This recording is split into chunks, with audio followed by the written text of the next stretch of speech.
And I appreciate you guys, but I'm willing to do it if you need it. So that's all I was going to say. Yeah. That is awesome. So we will I can take them if you know what, I'll take the minutes.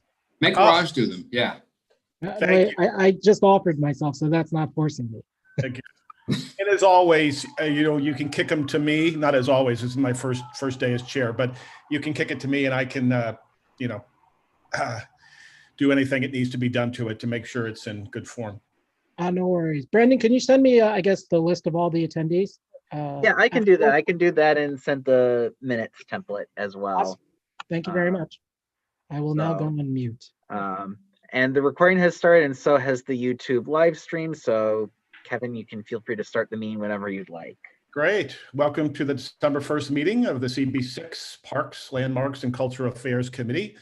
That committee name may change. I see our CB6 chair, Kyle, is on board, and maybe that's something that we'd love for him actually to address later if we get the chance. My name is Kevin O'Keefe, and I am the chair of the committee. This is the first meeting that I am chairing. The meeting is called to order at 7:05 p.m. Tonight, we are joined by Community Associate Brendan Berth. Now, members of the public, you can raise any questions or comments that you have through the Zoom Q&A feature.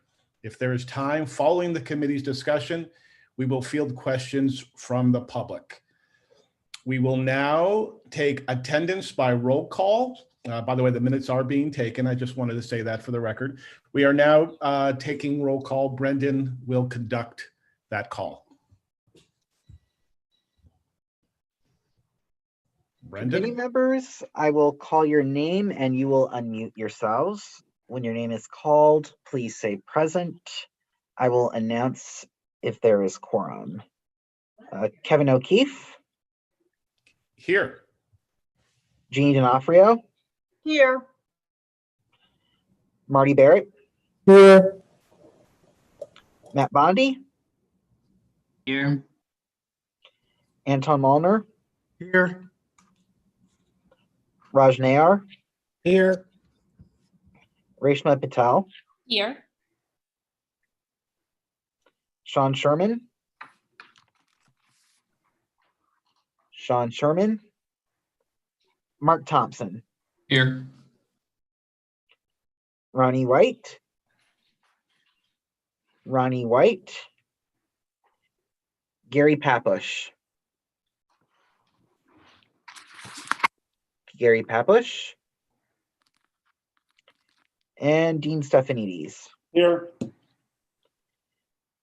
There is quorum. Thank you, Brendan. The agenda for tonight's meeting was distributed ahead of time by the board office and is on the screen before you. If there is no objection, we will adopt the agenda as stated. Committee members, if you object to adopting the agenda, you may raise your hand through Zoom.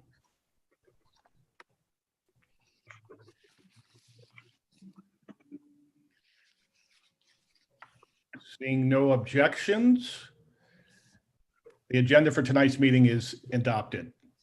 The minutes for the November 4th meeting were distributed ahead of time by the board office. If there is no objection, we will adopt those minutes as drafted. Committee members, if you object to adopting the minutes, you may raise your hand now through Zoom.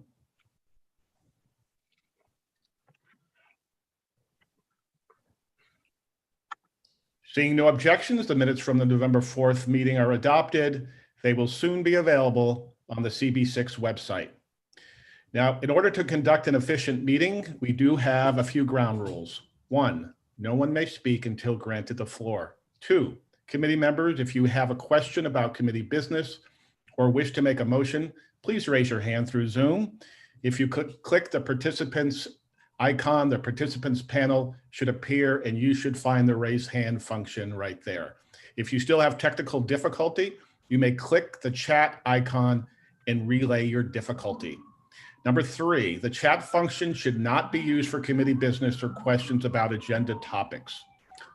All such remarks should be made on the record by raising your hand through Zoom. Chat should only be used to alert us to any technical difficulties you are having or to state in writing information like an email address, that was already stated aloud on the record during the meeting. 4, when a committee member is given the floor to speak, I will identify you and you can unmute yourself so that you can speak. And 5th and last, we are required by executive order to create a verbatim transcript of the meeting. So please keep your questions and committee comments succinct and germane to the discussion. Tonight's agenda, first up is certificate of appropriateness for 238 East 15th Street to restore the front facade as well as to have a new rooftop addition to an existing townhouse. We would love a presentation. Who will be making that presentation? Yes, I will. And if you could state your name for the record.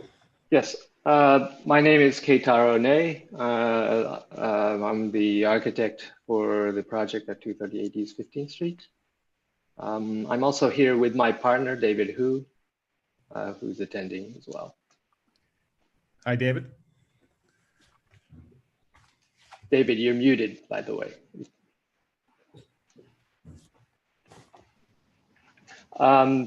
So can we start the presentation now? Is it? You may. Yeah. Okay. We're looking at about what 5 minutes or so. Is that? Yeah, we'll make it quick. Okay. Can you hear me now? I did it. Unmute. Yes. Okay. Yes. Great. Thank you. Thank you.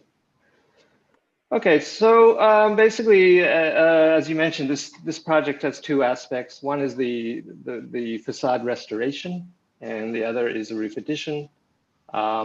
Just quickly go over it. So this is a 1940 tax photograph, and basically what we're doing, this is what's there now, and we're going to restore all of these original window surrounds. We're going to replace the existing aluminum windows that are there now and put back into place wood windows of historical character. And we will point the facade, the brick facade, and let's see, and we'll restore the existing cornice. So those are sort of the basic elements of the street facade. It's another view. This is the location within the Stuyvesant Historic District. We're really literally right across from Stuyvesant Park. This is our building within the block diagram. These are just sort of aerial views to give you a better sense. Stuyvesant Park, literally across the street. This is the premises. This is sort of looking the other way.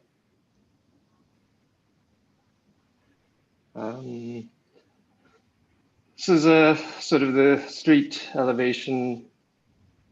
Just to give more context, there are some surrounding townhouses and then some other post-war buildings on the block and a church on the corner.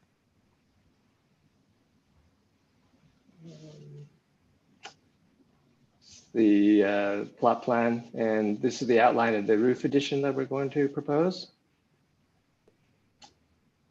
Okay, this is the front elevation, the street elevation. And in addition to the street facade restoration, this is the roof addition that we are proposing. And I just want to point out one aspect. The existing windows at the top floor are have been squared off and aluminum windows sort of inserted within these originally arched windows. So we're going to restore the arch as well as restoring the surrounding, the window surround details. One thing we are going to propose is to raise the window height just on the top floor by about 12 inches. So that's one subtle change that we're proposing on the street facade. The roof addition is, it's basically a simple rectangular box with an elevator bulkhead. It will be clad in zinc primarily, cable wire guardrails up on top. Let's see. This is just a rendering of what we're proposing. Just one more thing about the windows. So all the historic photographs that we found so far show a 1/1 configuration. So that's what we're showing in our proposal. However, the staff at Landmarks has mentioned that it may have been actually a 4/2 or 2/2 configuration. So we're just going, we're basically coordinating with the staff members on that, and whatever they feel is the most historic window type, that's what we'll end up putting in. So just to give some information on that. This is the rear facade. The existing rear facade is basically painted brick, and we're just going to repaint the brick there. And zoom in. And then we're adding the roof addition. Again, this is the zinc clad box, basically. And see, on the lower levels, the parlor floor, we're introducing French style windows or doors, basically. And on the lowest level, we're going to introduce these sliding glass doors that will connect with the backyard. Okay, let me zoom out. This is sort of a rendering of what we're proposing. This is kind of what is there now.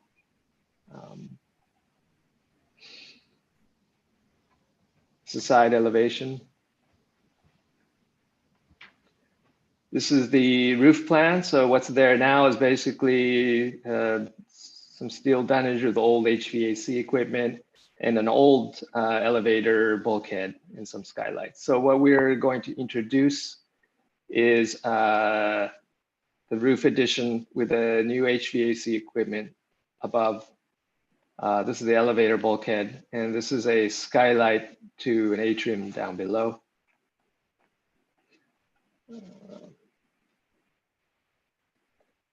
It's a demolition plan. This is the old elevator bulkhead. This is section. And we are also proposing in the backyard. This is probably the best diagram for that. So we're going to propose a excavation partially of the backyard to meet with the lower level of the building. So this section is sort of starting to show that. This is a rendering of the roof addition from both the front and the back. So this gives you an idea three-dimensionally. This is basically a diagram showing where all the photos were taken, but I can sort of explain what these are. According to our survey, we cannot see the roof addition from across the street. It's not visible. However, because we are fortunate enough to be in front of this park, if we do actually walk into the park, the addition is visible in some vantage points. So just go through each photo one by one. So this is a little bit into the park. We still can't see anything at this point. Also here, this is a little bit into the park. This is a little bit further back, and you can start to see, if you really look carefully, you'll see the elevator bulkhead peek out a little bit here. That's what that is. And it's probably the roof addition may be visible as you go further away. If probably in the winter when there are no leaves. During most of the year when the trees are full, it's not that visible. So that's, and this is now looking from 2nd Avenue and 15th. So this is 2nd Avenue and 15th Street. This is that church down the street. So again, very difficult to really, at this vantage point, you can't really see anything. Yeah, I think you have to go further back really to be able to, here, if you go back maybe a full block east of 2nd Avenue, and you squint your eyes, you'll be able to see a little bit here. Let's see, and here as well. So again, got to really zoom in. Most of our roof addition is actually hiding behind this stair bulkhead of this neighboring building. So it's not very visible. And here's just a few additional photos from the park. Again, a little bit deeper into the park. I think it may be slightly visible in certain vantage points here, just a little bit. If you really zoom in, just a little bit here of the mock-up that you can see. And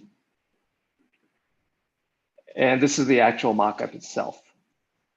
So it's fully built with the new elevator bulkhead, and it's from various angles.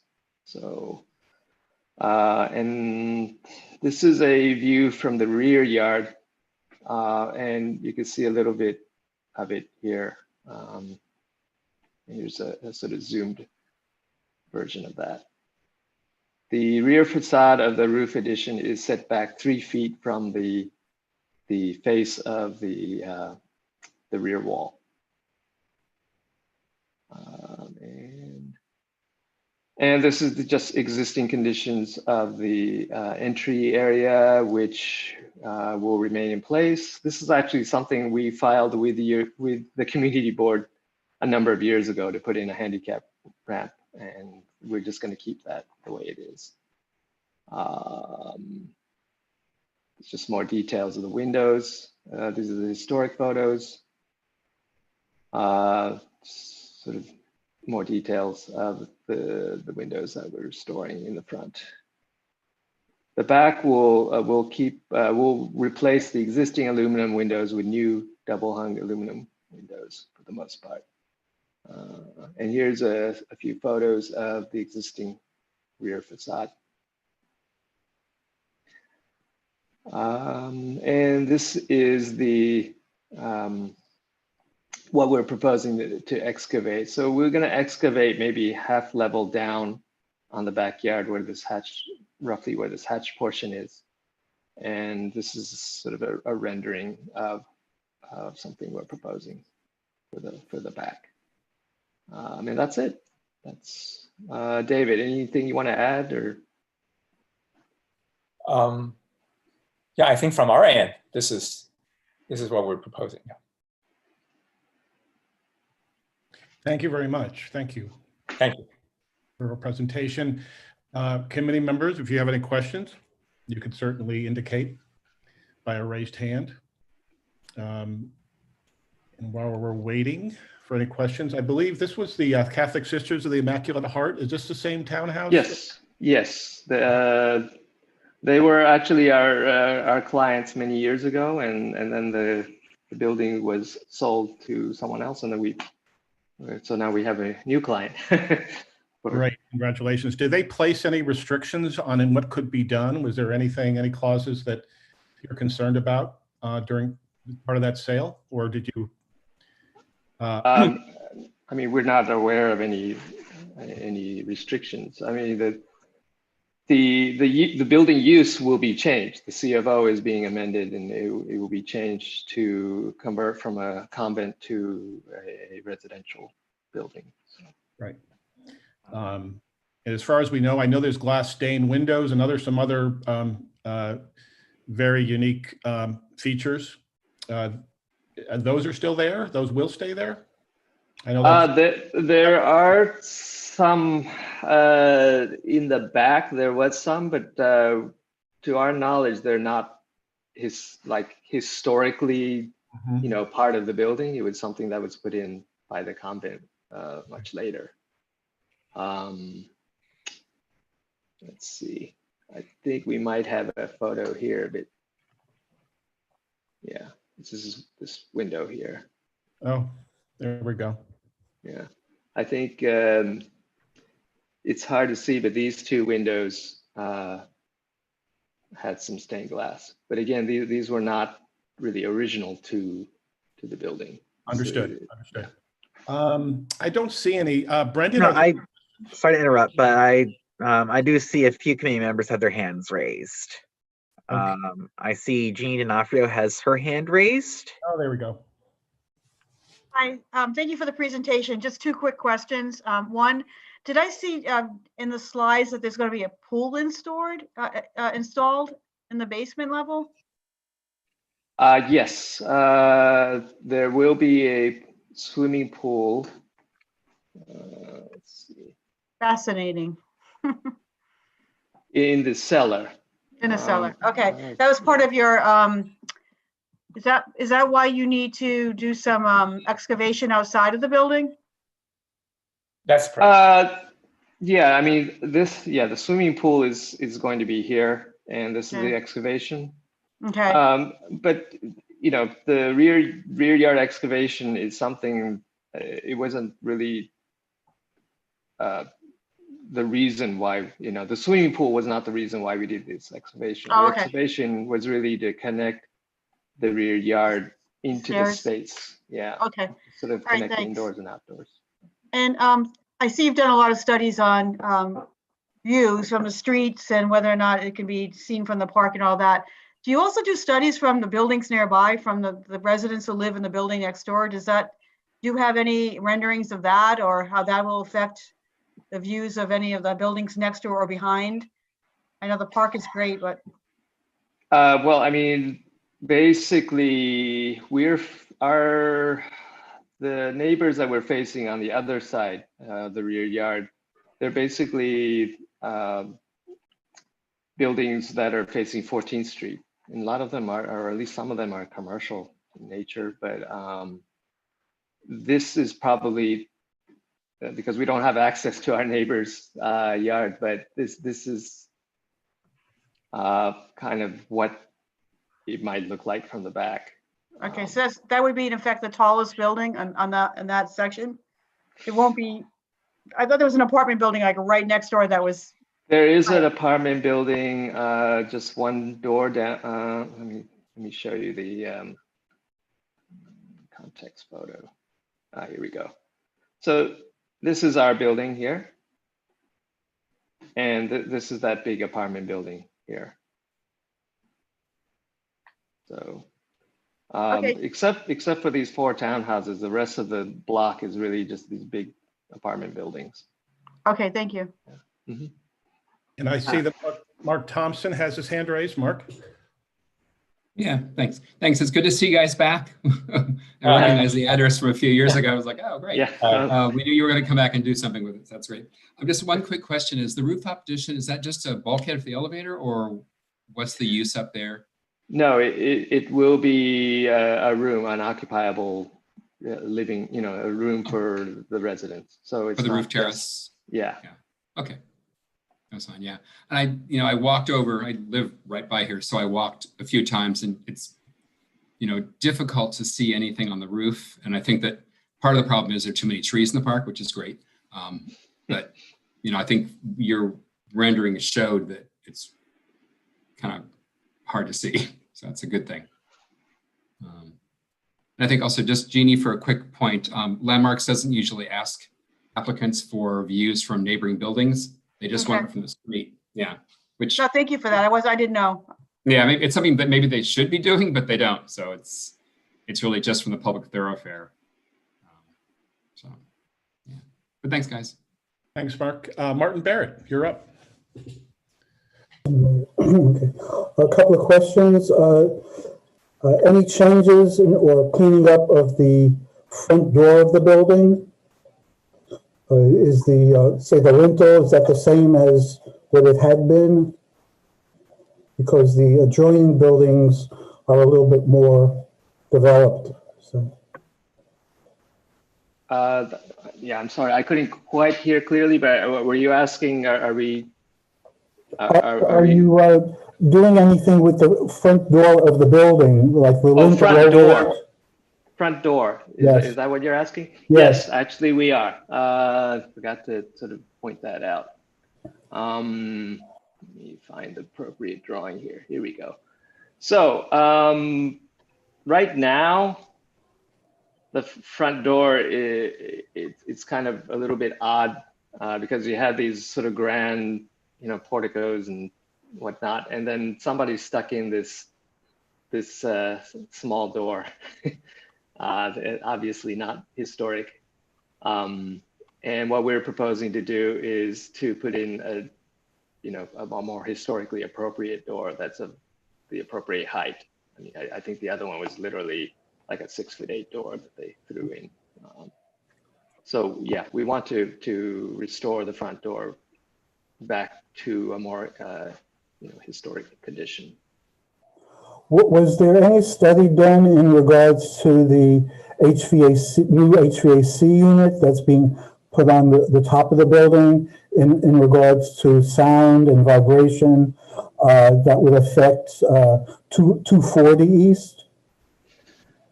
So we are going to propose screening around the units, and that will help to baffle the noise.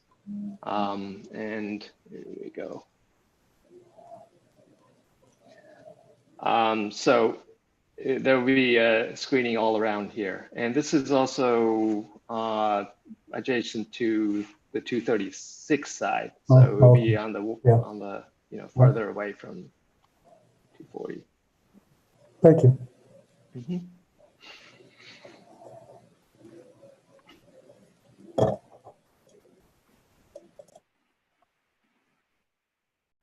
Kevin, you're on mute. Yes, I am. I don't see any more questions to the committee. Any public questions? Questions from the public? If not, we can move on and see if anyone would like to make a motion.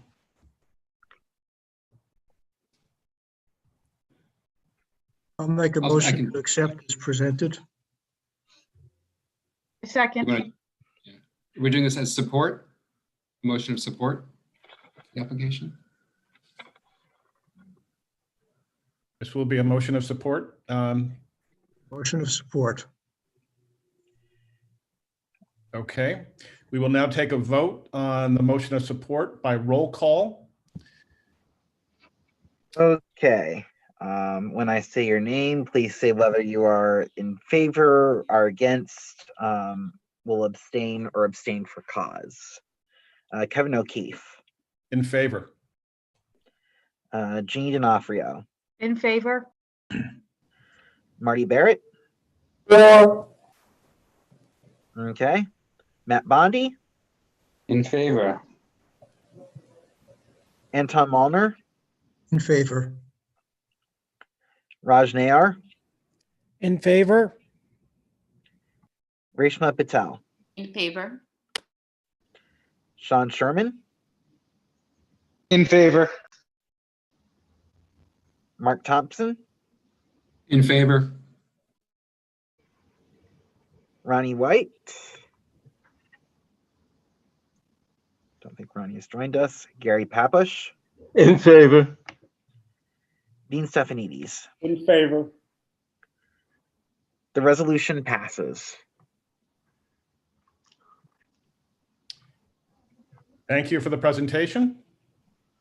we wish you the best of luck. This will go to the general board meeting. Thank you.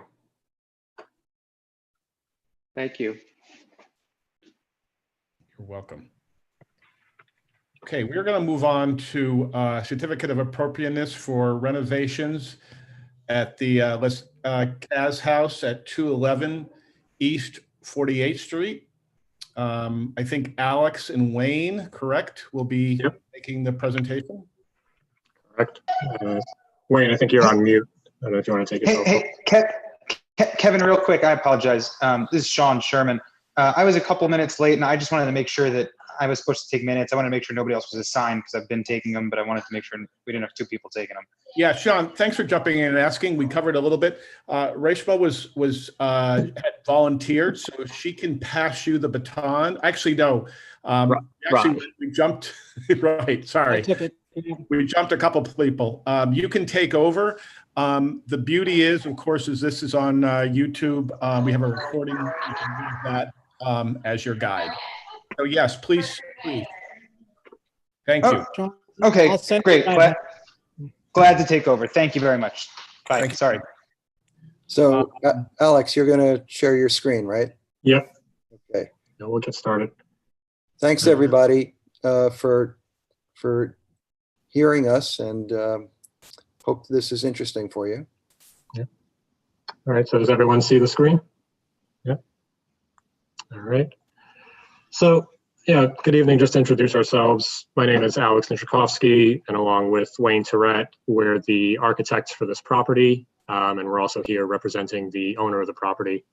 I'm going to apologize in advance for the length of the presentation. I'm going to try to be as quick as possible and kind of move through the slides, but as some of you likely know, this is a kind of unique property and there's a broad scope of work here, so understanding the different bits can be a little bit confusing. Just to kind of outline it for everybody, the proposed scope of work is for a rooftop addition, a rear facade extension, and the lowering of the rear yard. There's also some exterior restoration work and an interior renovation scope, but I don't think those are of the specific concern for this review. So, and of those items, we've been coordinating and working with LPC on the exterior restoration work. So I'll touch on it briefly, but I won't go into too much detail unless there are specific questions. We've also been working with LPC on just sort of understanding the history of this house. We've been trying to track down some of the original fabricators for it. And we've been working with the Lascaz archive at Syracuse University to track down original drawings and articles and letters related to the house. So just as a quick overview, for those of you who are not familiar, the property is located on the north side, on the north side of East 48th Street. You can see it marked in red here.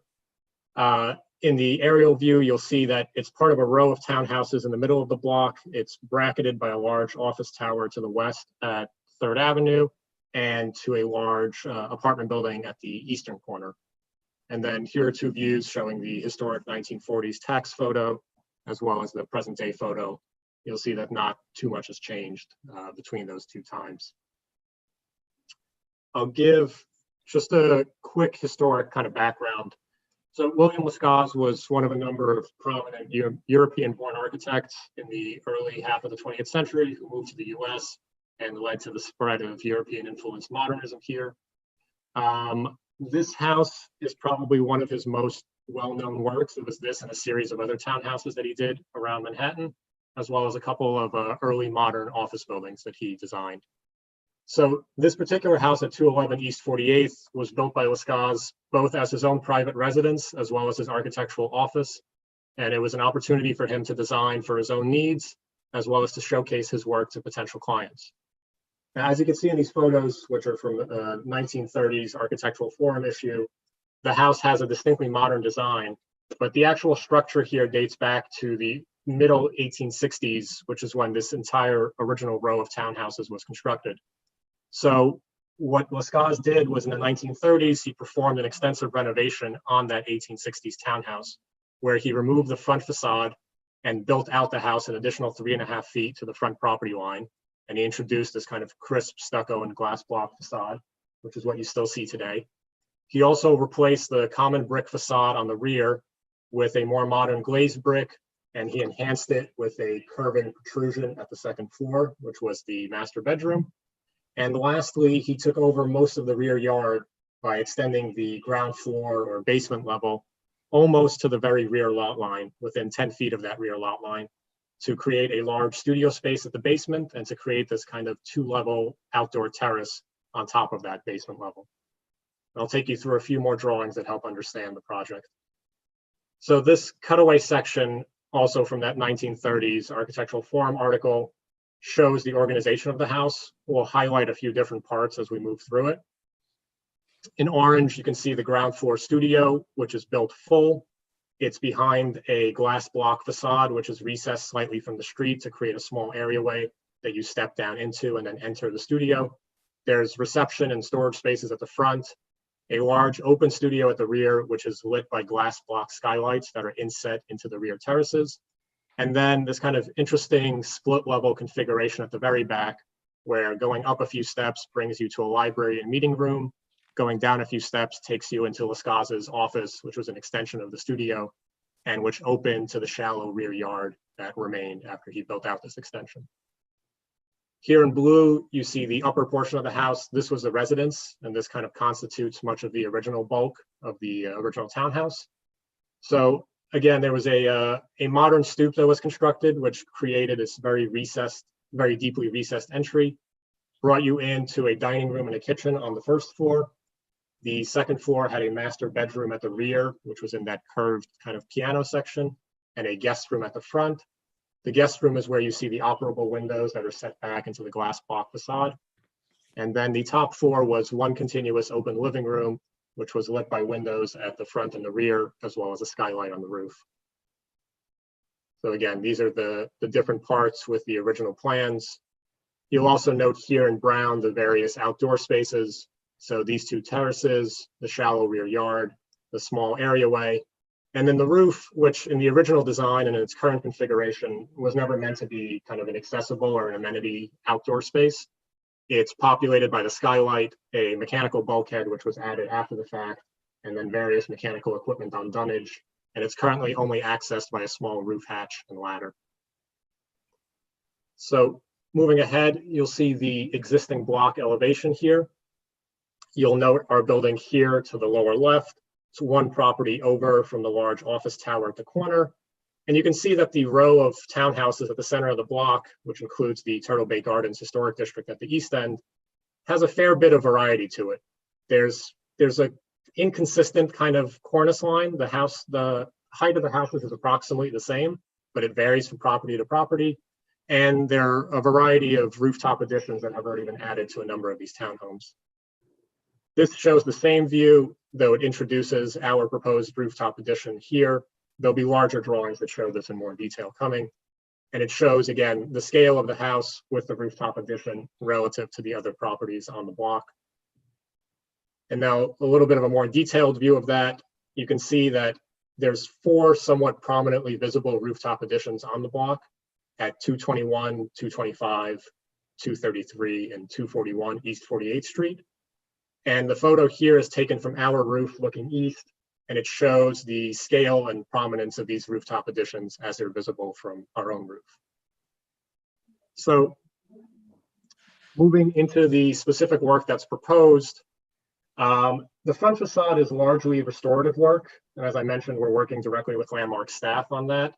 There's kind of cleaning and refurbishment and potential replacement of some of the glass block where there's been water damage and cracking of the block. There is a sort of scraping and repainting proposed for all of the metal elements at the front facade.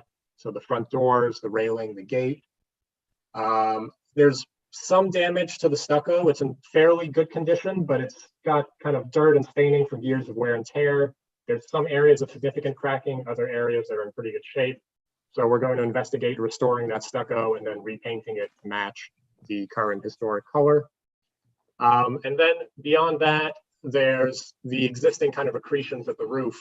So there's the original skylight, which is just visible here, and the non-original mechanical bulkhead that was added.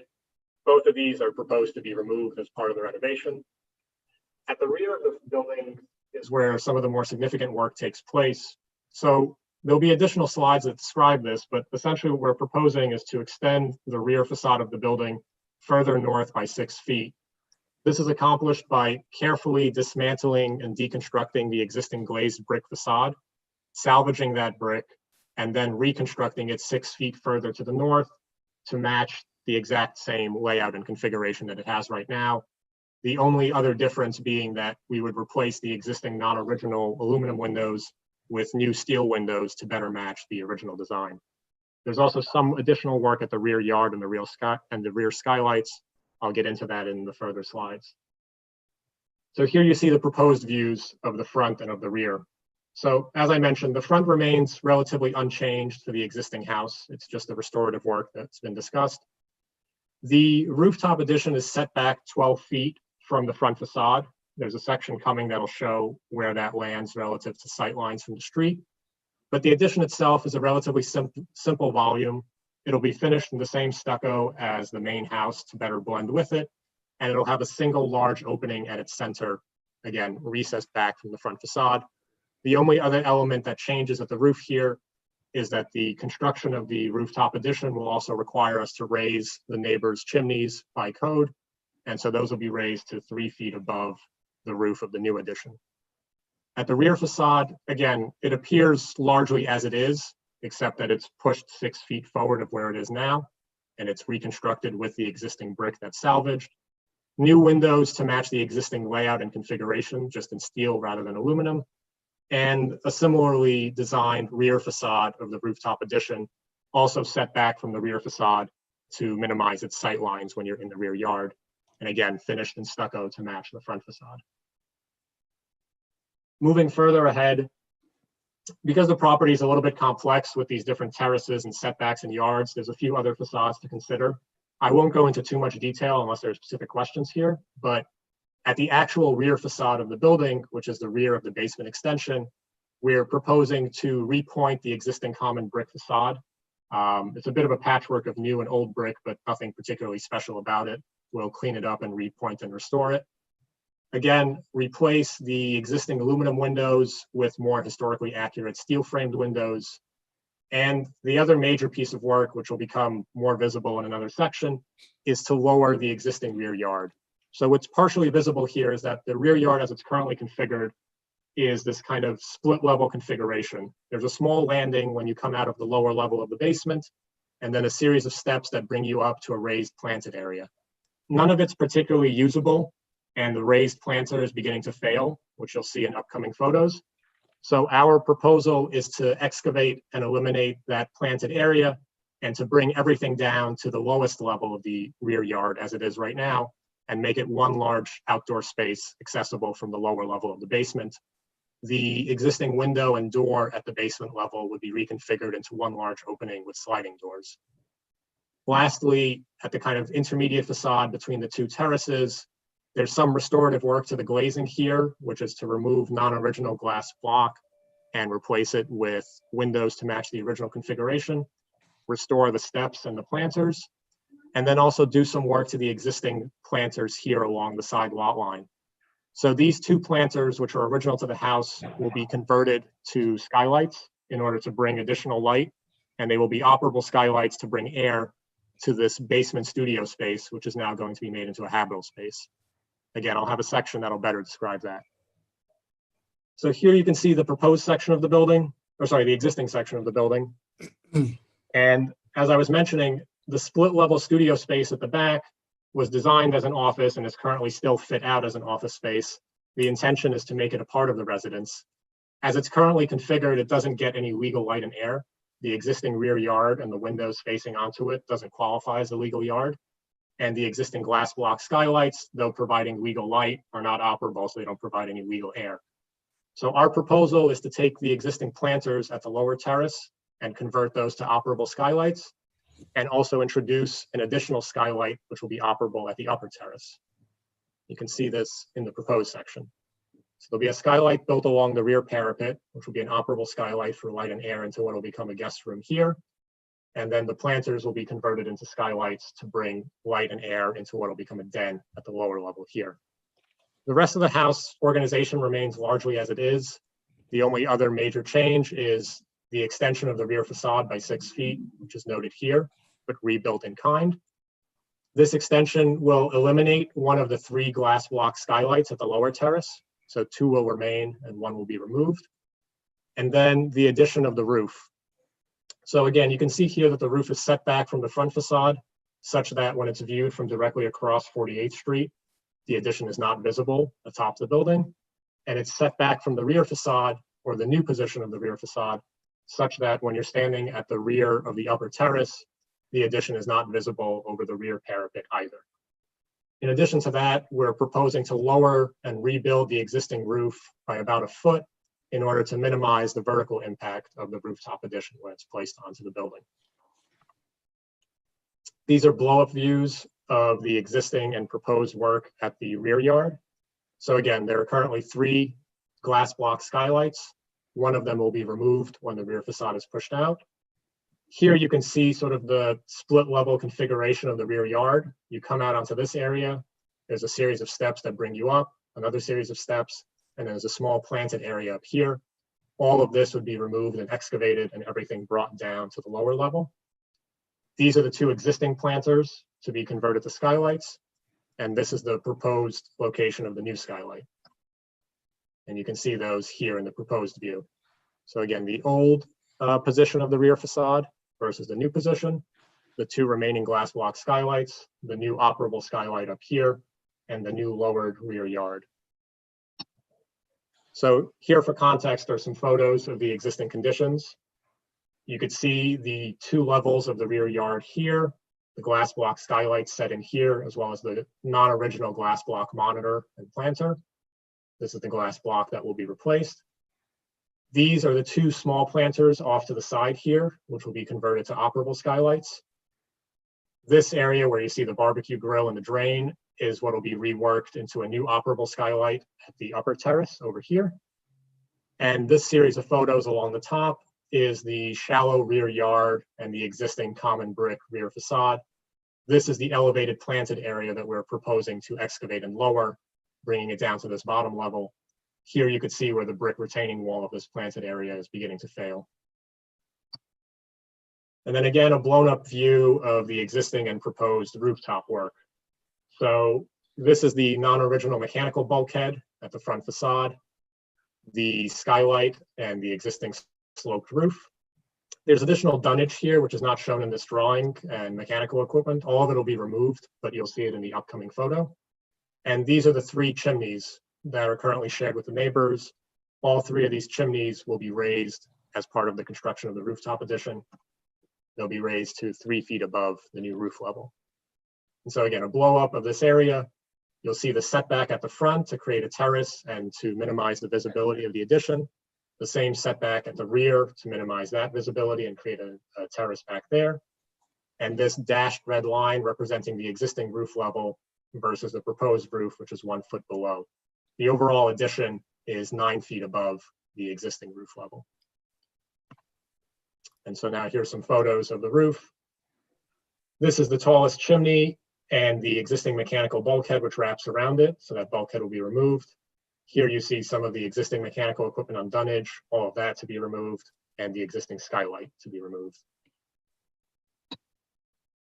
Finally, just to kind of wrap up the scope of the work, this is a cutaway 3D drawing of the existing building. So you're seeing the demolition work at the roof, at the deconstruction of the rear facade, the work at the rear terrace, and the work at the rear yard. And then in the proposed view, you see the new rooftop addition here, the reconstructed in kind rear facade pushed back 6 feet, the additional skylight here, and the lowered rear yard. And then finally, to move through some mock-up views. So this legend here identifies the different positions of the photos. The first photo is taken from directly across 48th Street. What you could see is you do not see any of the rooftop addition. You do see the tops of the raised chimneys. And this is an existing mechanical unit which will be removed as part of the proposed work.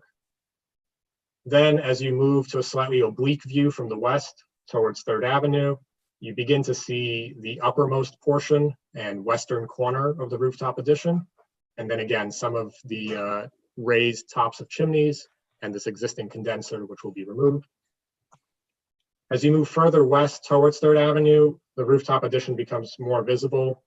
This is by nature of the way the block is built out. The office tower on the corner is set back significantly from the street wall, and there's a plaza along 48th Street here. In addition to that, our building is built out proud of the rest of the row. So our sight lines and our measurements are taken from this proud position relative to the other neighbors. So here you begin to see more of the western face of the addition, as well as the southern or front face and the raised chimneys.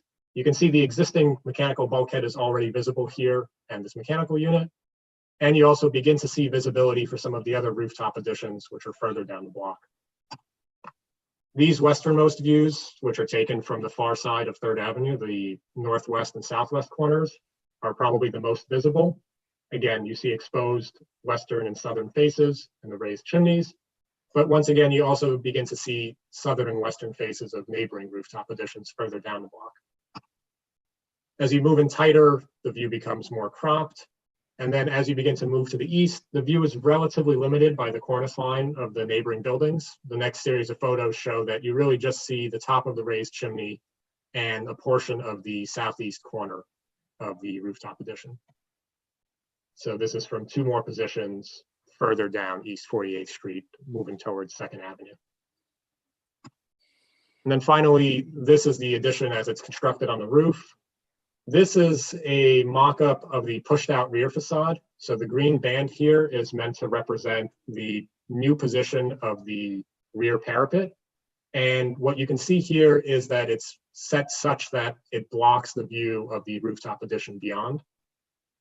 And in the following slide, we did a quick sort of Photoshop photo montage of projecting the existing rear facade if it was reconstructed and brought proud to this new 6-foot position. Again, you see that it blocks any view of the rooftop addition. You also see that its relationship to the rear yard is not significantly changed relative to what's existing. Obviously, it is 6 feet closer. I'll skip through these slides quickly. This is just to talk about the restorative work. So we're looking at different options for the glass block. As you can see, there's blocks throughout the facade that are in different states of failure. And so they'll need to either be selectively replaced or else somehow remediated in place. There, for the rear brick, which will be carefully deconstructed, there's 2 types of brick at the rear facade. There's a lighter, kind of glossier brick on the actual rear facade. And then, and then there's a slightly darker, more matte brick on the side walls. So we're working with different masons and different brick fabricators to find matching bricks in the instances where we'll need to replace bricks during the deconstruction process. And then here again, you see those existing planters. And then finally, some of the miscellaneous work at the front facade. So the existing stucco, which I was saying is a bit stained and has some cracking on the sides here. There's some peeling paint at the bulkhead below the glass block on the ground floor. And we're proposing to scrape and repaint the original steel window frames on the front facade, as well as the other metal work on the front facade. And so these are just sort of some references for that. Plans of the existing, plans of the proposed.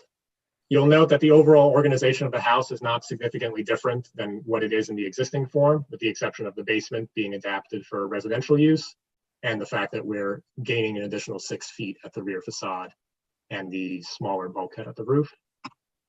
And that's it. I thank you guys for your patience to kind of listen to the history of the house and understand the organization behind it. You know, one thing we do want to say is that when Lascaz took over this property, 70 years after it was first built, he undertook to expand and renovate it to reflect the architecture of his time and the personal needs of his own family and his business. He did this by surgically cutting and adding to the existing structure, grafting new onto old. And now, 90 years after that moment, the current owners are proposing to restore elements of this house, while at the same time respectfully updating and adapting this house to meet the current times and to meet their own needs. Thank you very much. Thank you, Alex. And I don't think you ever have to apologize to this group about sharing history. We appreciate it.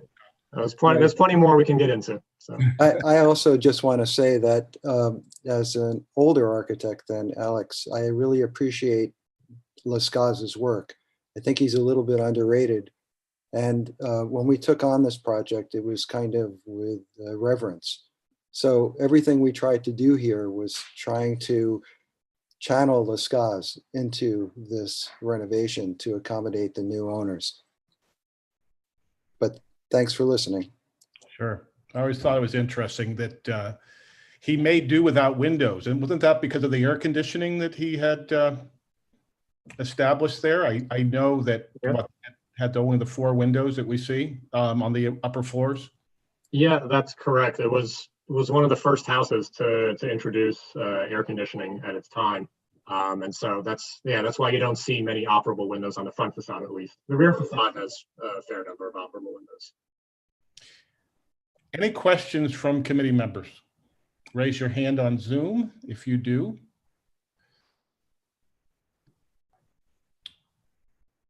Don't see any yet. We'll wait a little while. Okay. Okay. Questions now or forever hold your peace? Not seeing any. I will ask if there's any public questions from the public. There are not, so I will ask if anyone would care to present a motion. Sure, I'll present a motion in support of the application. Thank you, Mark. I'll second it. Second. Dean, seconded. Okay, so I will conduct the roll call of votes. Say whether you are in favor, against, abstain, or abstain for cause. Kevin O'Keefe. In favor. Ginny D'Onofrio. Favor. Marty Barrett. In favor. Matt Bondi. In favor. Anton Malner.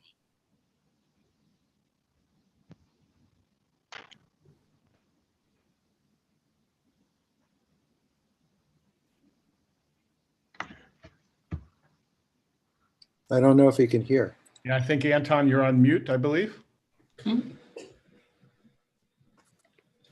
Doesn't look like he's on mute. Hmm. I'll get back to Anton in a moment.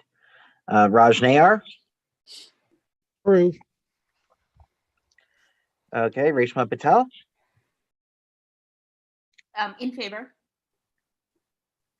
Sean Sherman. In favor. Mark Thompson. In favor. Ronnie White. Okay, don't think Ronnie is here. Gary Papush. In favor. Dean Stefanidis. In favor. Anton Malner.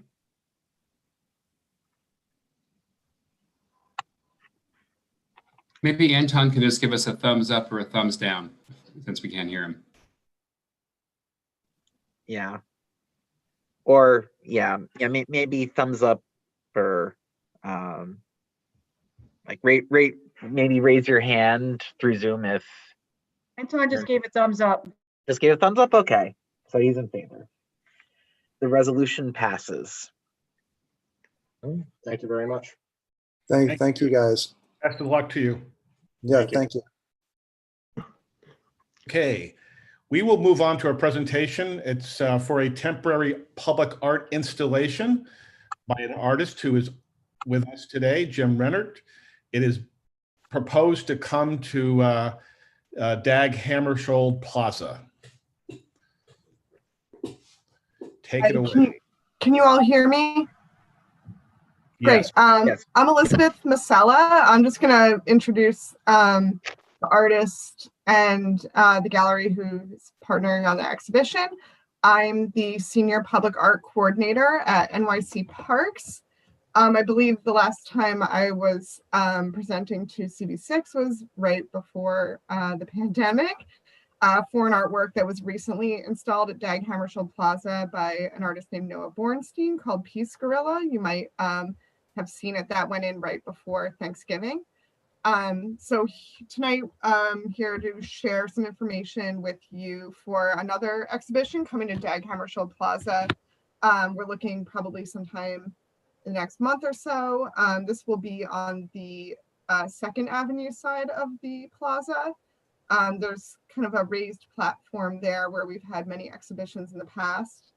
The exhibition will consist of 4 large sculptures. Each of the sculptures is, I believe, over 1,000 pounds, so they'll be quite heavy. They don't require any bolting to the existing hardscape. And, you know, at 1,000 pounds, they'll be very difficult to move. For our program, just to give you a brief overview, we permit temporary public artworks in parks citywide. We're a small staff of 2 people. Temporary is anything that is temporary is on view for up to 1 year. These works will probably be there through the end of the summer.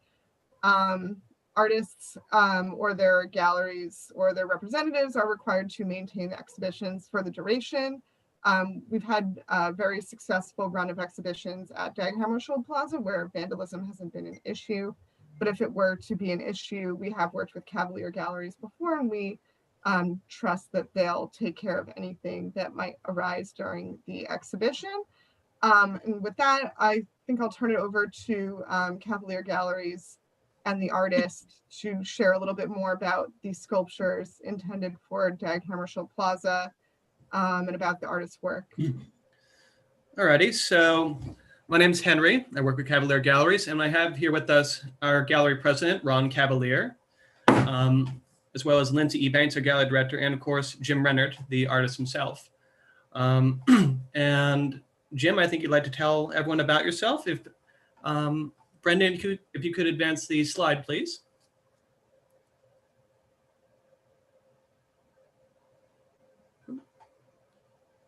Jim, hit Alt-A. Okay, I got it. This is me when I first started sculpting and casting in my driveway out in Utah. At 34 years old, on a whim, bought some clay and found out I had a bit of an ability to sculpt, and I decided that when I found out everybody couldn't do it, I better do that. And so I taught myself basically how to sculpt, and then went to a very close friend of mine who was an art professor and asked him if I should go back to school. And luckily he told me no and said I just need to keep sculpting. So I asked how to cast, and he introduced me to a foundry. So I sculpted in clay and then cast that in bronze. There's a whole process, which is the ancient floss wax method of doing that I learned by going to the foundry, and for some reason they allowed me to go in and work on my own projects, and I was able to learn every facet of the casting process, and cast my own work for several years, maybe 6 or 7 years, until I went back to the foundry because I couldn't keep up with people that wanted the work. But my work originally was very decorative. It had a lot to do with skiing and a lot of the athletic things that I like to do. The first gallery I was ever in is in Park City, Utah. Now in, I think, 10 galleries from Whistler, Canada to Palm Beach. Of course, Park City, I'm still in that same gallery. I've been in that gallery for 30 years now, I think. And then Ron Cavalier picked me up in 2005 and really changed my life. And so I'm deeply indebted to him. As I continue to go, I came out of the business world, and so a lot of the concepts that, whether it's momentum or business as usual, which is a tug of war piece that I did, momentum being a couple of gear pieces, or these pieces that we're presenting now, all has to do with making a living or working in life to make it and to be successful. So I think that these pieces have been very well received, and then even doing them on the larger scale with under the direction of Ron really pressed me to start making large works, and these large works have been really accepted well as everywhere we've displayed them. So we're very excited about having the opportunity to have them there. I've been in originally Union Square for a year. And then I have that piece that was displayed there now on 34th Street, permanently installed in front of the Anthem building at 222 East 34th Street. I have one other piece on display in the city right now at 55th and 6th, and that's the Listen piece where the man is trying to tell everybody to be quiet in New York, as it was said in the paper, which made me laugh because I wasn't trying to do that at all. I was just trying to express the concept of how important it is to listen and then communicate. Actually, But anyway, just to show those two. What are you showing them? I don't know how to do that. Oh no, Brendan, or I can actually show on my screen if you maybe share screen. You want to share something on your screen, Henry? I'll just share the presentation from my computer. Oh yeah. Yeah. I've stopped the share on my screen, and you can share on your screen instead if you'd like. There we go. No worries. Perfect. So that's Listen on 55th and 6th right now. It's 13 feet tall about, and it makes quite an impression when people walk up to it. Really fun. I can't quite see the one on the right. Is that Think Big in front of Think Big. in front of the Anthem? Yeah, my actually before I might hand the presentation back off to you. I don't know what's wrong with my internet connection right now. And then we'll tell you which slide to go to, Brendan. Sorry. That's fine. You'll need to exit out of your presentation. There we go. It always bumps me out, but there you go, I'm back. Anyway, I just am really grateful for the opportunity to show these in the park there. I think it's a beautiful setting. I think the work will, just really set it off, or actually the presence of that park will really set it off, which I think will be really, really well received. So anyway, that's a little bit about me. I don't know where you want to go from here, Henry. Well, you want to maybe talk about the works a bit. So if you go to the third slide, Brendan, we have two of the works there, Commute and Teamwork 2. You could maybe want to tell us a bit about them? Commute is a piece that I originally did that was 6 inches wide.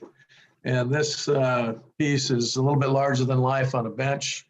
And it basically is, you got a guy there waiting for the train that may never come because he's in a park instead of by the railroad station.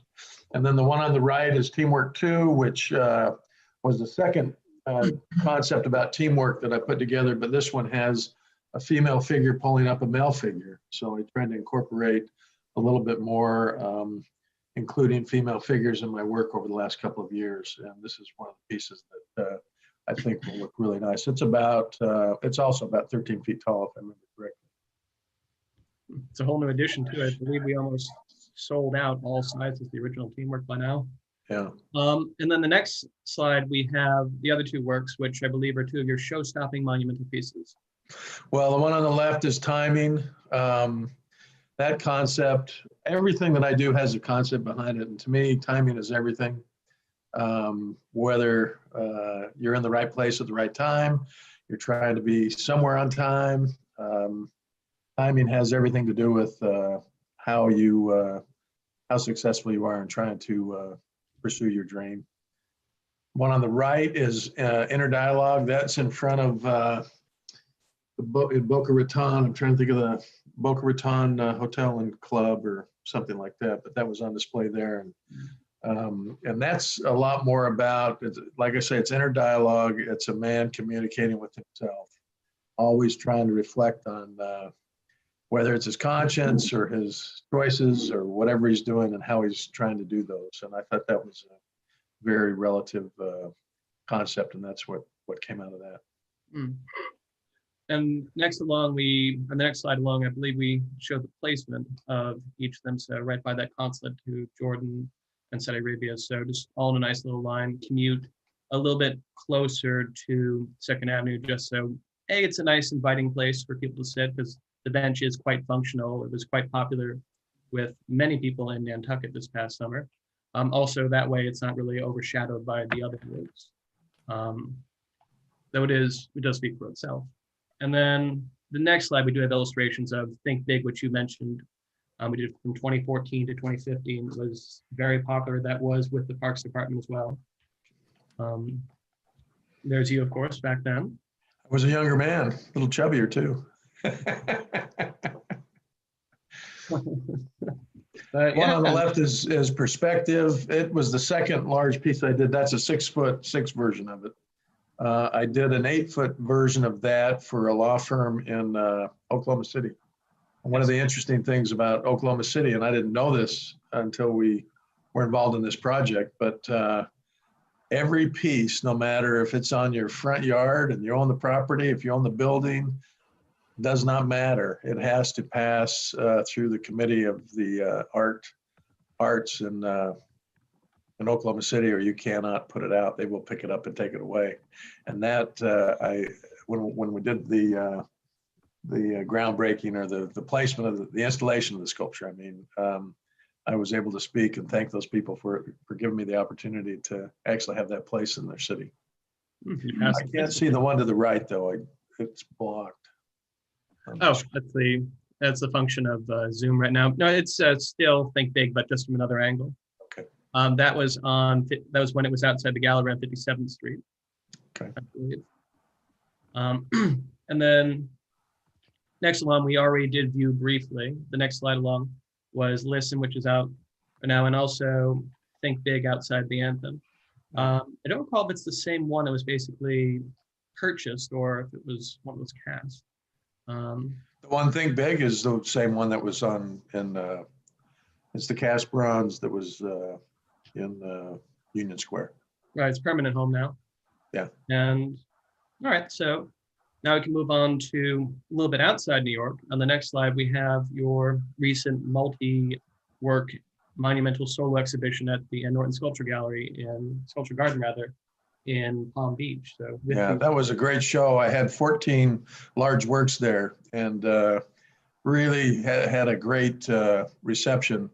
They had more traffic through there with my work. They had mentioned this to me. I'm saying this not boastfully, but gratefully that it was really well received. And they had like 3 times the patrons or the public come through their sculpture garden with this exhibition than any other exhibition, which I thought was really great. We did have with COVID shut it down halfway through, but it was still a great experience. And like I say, I'm looking forward to placing these in the park here. So, and hopefully the mayor comes to that too. I mean, you met the mayor in that upper right photo we have right there. And this show is kind of a natural outgrowth of that show as well. It's a desire to bring some of it to New York City. Yeah. And next along in the next slide, we have, this was a special commission done out in California, Steadfast, a sort of patriotic piece, which you can maybe tell us a bit more about at the Pacific Palisades. Yeah, this was a guy and the developer out in California. He was on his, I think, 20th project, and he's done malls and little shopping centers, and this happens to be right there in Pacific Palisades. And they reconstructed the movie theater back to what it used to be. They've done away with it, so they rebuilt the movie theater with the same sign from the same architectural drawings. It's a very high-end, exclusive place, but it's very, it fits the community there. So the stores, like where maybe, I don't know, a Sephora or whatever would have a 10,000 square feet minimum, there they had 5. And he forced everybody to downsize and make it very comfortable. They have areas where you can have picnics and everything else. But when I was talking to him, he said he'd like something patriotic, and because right across from him is the American flag, their flagpole of the property. And so he said, can we have a guy saluting? And I said, well, what if he has his hand over his heart like Pledge of Allegiance, to where that isn't necessarily military, but encompasses everyone. And he really liked that idea. And so that's how it ended up with Steadfast. It's a beautiful fun process getting a photograph as well. With the that's 8 feet tall, by the way. Yeah. Hopefully one day a monumental. He wouldn't let me do. He wouldn't let me do 13. He thought it was too big. Yeah, for the future. Now, on the next slide, which is pretty much the last one before our thank you, we have the perspective that went out to Oklahoma City as well, and then really, which was in Winnetka before going out, I believe, to Naples or Palm Beach. He went back to Naples, yeah. Yeah. Yeah. We've done well in Naples. There's another developer down there that really enjoys my work, and I think I have probably eight pieces on that I think it's Fifth Avenue, that main street that they have there, and I believe that's one of them that he installed, the one on the right, which is really. But anyway, you can see this is another 8-footer in perspective on the left there for Kepler Law. Well, yeah, and you just keep putting new and more pieces all across the country. So thank you, Jim. These are some great examples of the work, and well, now we can move on to the next slide, which is thank you. But then also that opens us up to any questions from the community board or the public. I'll hand it off to y'all. Thank you. Elizabeth, is there anything else that you wanted to talk about as far as placement, safety at the plaza? Anything else before we do open it up for questions? Generally, we've been exhibiting at least one, if not two or more exhibitions per year at Dag Hammarskjöld Plaza, and they've all been very successful. We haven't really had any issues with safety, vandalism, anything like that. And they've been quite varied over time, the exhibitions that we have had there. We've also worked with Cavalier Galleries before. We've had successful exhibitions with them in other parks around the city. So I don't know if I have too much else to add. I just should have added at the beginning of the presentation that this is, we come to you just for informational purposes, because what we're doing is temporary. We don't require a resolution, but I believe the Parks Committee in the past has often offered a letter of support for us for our exhibitions. Thank you. We were aware of that, and we thank you. Thank you all. Wonderful presentation. Jim, it's great seeing some of your other pieces of work. Thank you, Kevin. Thank you, guys. Any comments or questions from the committee? Raise your hand on Zoom if you do. Again, this is for informational purposes. So we will, if there's any questions from the public, this would be your time to indicate. There are not, so we do thank everyone for that presentation and that background and that information. Great. Thank you. Great work. Great work. Wesley Hamilton is here from the from NYC Parks with, I believe, a report.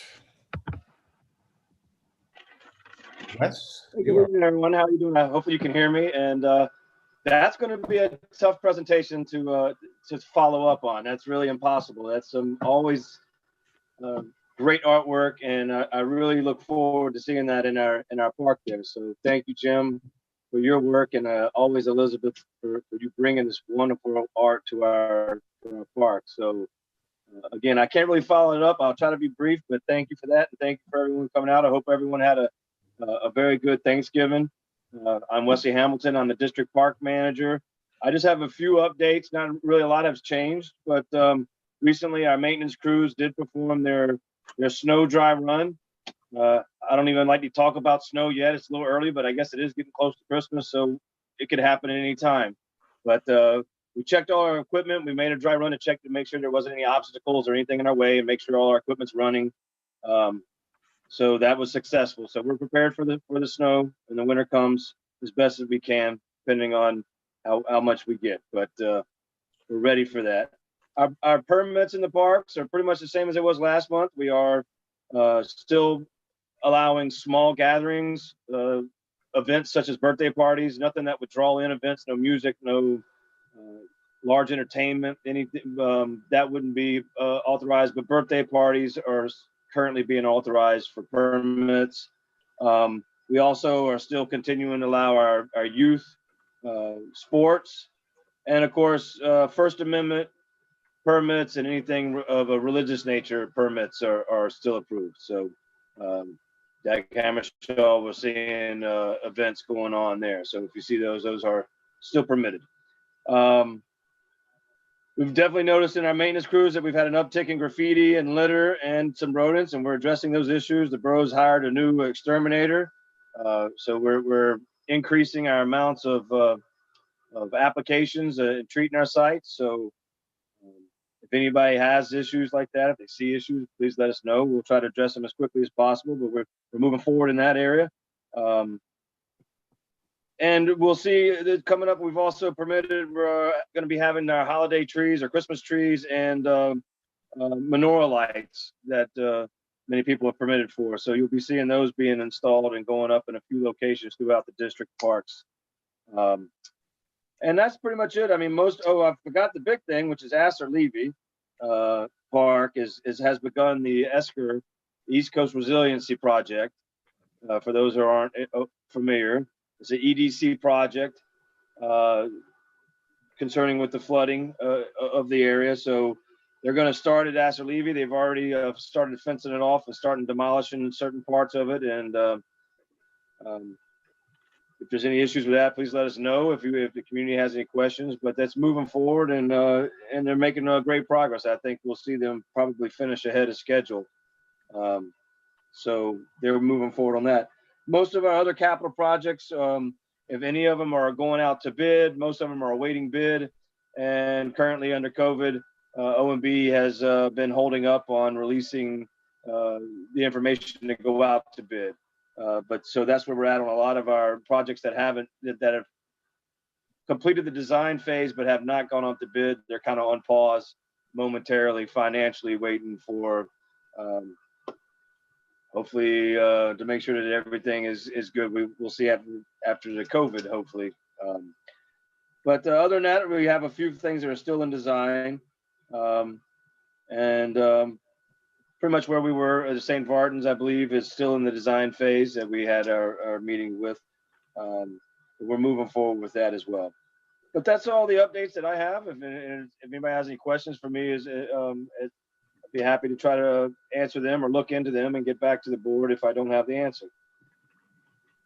Thanks, Wes. I do want to see, I received, as Brendan did less than a week ago, a note from Pedro in Councilmember Rivera's office.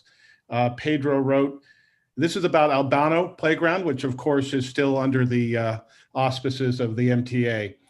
Pedro wrote, rather good news today. The project is once again moving through the MTA channels and should be resolved. Still looking at 3 to 4 months for agreement to finalize pending an MTA board vote, but at least they will recommence the discussions internally and with parks.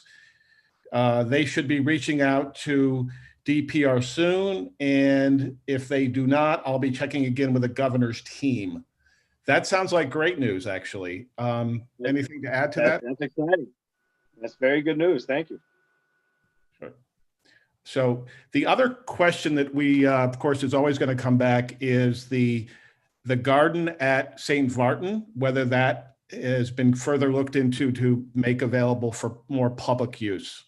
I know Steve Simon had mentioned that last time he was with us. Any updates or questions about that? Not at this time. I mean, I do know that Steve is our chief of staff, was looking into it and he's considering all options, but I don't believe they've made a decision on the garden area as of yet. But I will follow up with Steve, and if he has any new information, I'll happily update the board. I appreciate it. We do have some questions. Matt Bondi, you're up. Thank you, Kevin. Hey, Wesley, how are you doing? Good, Matt. How are you doing? Hiding. We were just wondering about the chain link fences at the Sutton Place Parks. If you could just update us eventually on that, that would be great. They're still up there. I know it probably has a lot to do with the construction work in the backyard of one Sutton Place, which is incomplete and was delayed for, because of the COVID pause and everything else. So if you could just let us know about those chain link fences. They've been up there for quite some time. And I seem to recall it being a function of them needing to install a fence. But on the one hand, there's a fence there already on 56th Street. There is no fence on 57th Street. And I'm just wondering what's going on. So when you get a chance, if you could let me know, that would be great. Will do. And I know you brought that up last month, and I apologize, but we're still looking into that. And that's, again, that's through the Sutton 1 property there. So it's not my usual chain of information, but I'm trying to get a hold of them and try to get some kind of response for them on that. I'll do that. Thank you. Martin Barrett has a question. Staying with Sutton Park, the last couple of weeks, there were musicians. One was just a couple with a guitar, but the other day there was a quintet with electric organ. Are these musicians sanctioned, or it's just pick up and they can do as they please? No, I didn't catch the location, but we haven't approved. This was in Sutton Park at the 57th Street side. 57. It wasn't a permitted action through park. So sound is amplified sound can be enforced by NYPD, and that's who approves any amplified sound. Even Parks doesn't approve the amplified sound. If it is in a park and somebody does permit request for sound, before PD will approve it, that we have to co-approve it. But ultimately, sound is determined by PD, and they can address that. So if you do have somebody out in our parks that are amplified sound, you can't call the precinct, and they can also address that, as well as our PEP enforcement. But probably quicker action would be through the police. Acoustic guitar or any kind of acoustic instruments are generally permitted, as long as they're not causing disturbance to others. That would be a different thing. But if there's somebody is just playing guitar and they're not really disturbing anybody else, or playing any kind of acoustical instrument, so the real key is the amplified music. But we haven't approved any permits of that nature at Sutton and at the Sutton Parks. It was a great jazz quartet. You know, nobody was having a problem with them as they were really doing really good music. But it wasn't approved then. Well, again, like I said, no, it wasn't a permit from us. I mean, you said a quartet, but I mean, if it's amplified, then that's supposed to have a permit. If it was a barbershop we're trying to say a quartet, then that, you know, that's just vocally singing. People can actually do that. They can just, people can just come up in the parks and sing. That's just no different than somebody singing to their, in their headphones walking down the street. But once they bring in amplified sound through a speaker or using any kind of electrical device, or even like a radio, then that would require a permit to be approved of. So, and Parks has not approved of any of those events in that area. Thank you. You're welcome. Thank you. Any more questions? Public or committee? I do not see any. Jim Rennert concluded this evening that timing is everything, so we will quickly move on to Chair's report. Aforementioned was a welcome addition to the committee, with plans for environment to be added to the CB6 responsibilities for this committee. I believe that the new chair of Community Board 6, Kyle, is on the call, and I would love for him to take the floor if he could share any more about the added attention to environment. Sure. Thanks, Kevin. And first of all, congratulations on your first meeting as chair. I thought it went very well. You had a lot to cover. So just want to congratulate you on a well-run meeting. Thank you. For the rest of the committee, at the executive committee meeting back in November, we had discussed obviously the transition that everything is going through, but particularly with frontward facing with the overall community, but also within the community board itself, to make sure that we were tightening things up, making sure that we were focused on the right issues. And we determined that we wanted to do a little bit of reorganization in terms of names of committees to make sure that we were very focused on the topics that we wanted to be focusing on. So one of those changes is that parks will now be known as Environment and Parks, to ensure that there is a substantial focus on environmental issues as well. I've talked to the chair and vice chair about this as well, about several different topics that could go under this. Of course, sanitation is a huge thing that's going on, but with everything else in terms of traffic and pollution and obviously environmental protection and conservation is a huge issue. So we wanted to make sure that we were covering that within the scope of our work. That does not mean that Landmarks and Cultural Affairs is no longer under the portfolio of your committee. It still very much is, and that will be included in the committee descriptions for this particular committee. So rest assured that that will still be within your jurisdiction. But we wanted to make sure that we had tight names, that the names were reflective of the work, and that it was succinct and to the point, and also, again, very frontward facing, so that if someone who was involved with the community had a particular issue on environmental protection issues, they would know which committee to go to. As we've seen through meetings and also just being the former chair of Business Affairs and Street Activities, which was another committee with a ambiguous name, I was getting questions about environmental issues, and it wasn't really a fit under that committee. So I hope this very simple reorganization, motivates each and every one of the committee members, and I know it already has with the chair and the vice chair, to expand your portfolio and scope into including environmental issues as well, which is already very much in the work you do on parks, but also gives you the space and support to do other things as well.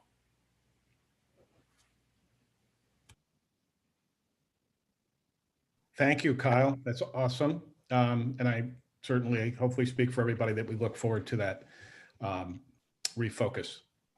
I have one thing to add. Last week, I was leafing through a book about the history of this city that shared a conversation from the mid-1800s. Now, the chat was in our district between a landowner and Francis Hawks, a noted writer and historian and one-time pastor at the Calvary Church.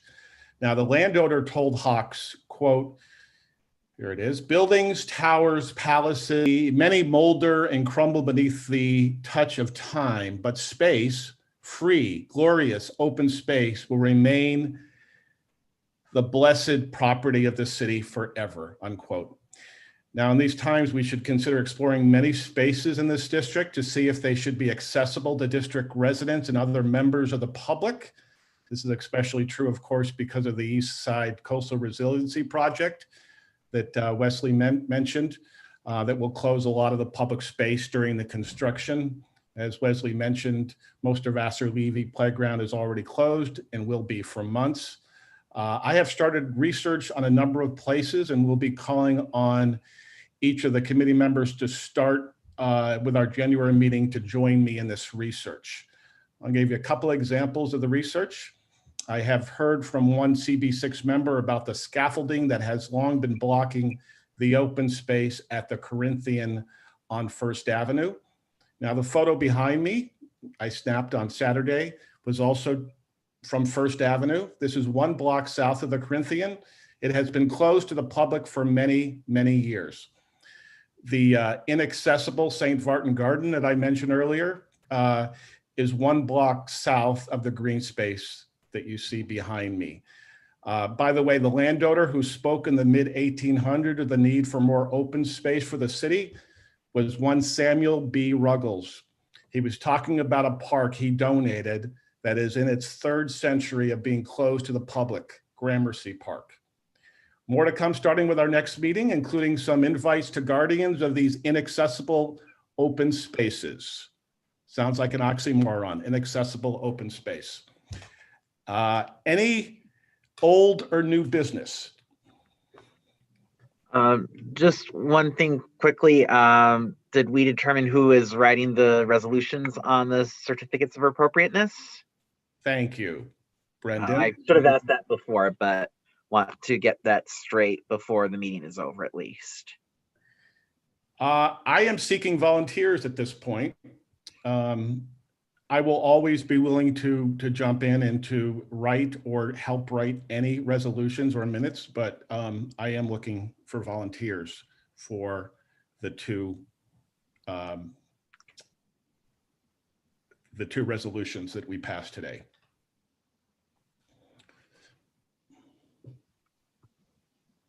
Any volunteers? Going once? If you want to send me the stuff on the Lascaz house, I can do that one. Awesome. Thank you, Mark. As long as Brendan sends me all the poop, I'll be happy to. Okay. Sure. Yeah, thanks. I can work on the other one. Oh, who was that? That was Reshma. Hey, Reshma, that's great. And again, I'm willing to help you with that as anyway, but thank you. That'd be awesome. Yeah, I mean, since we have the YouTube, it's pretty easy when you have questions to just go back. So Right. Yeah. You got it. Yeah. So again, if any members of the committee have any old or new business, please raise your hand at this time.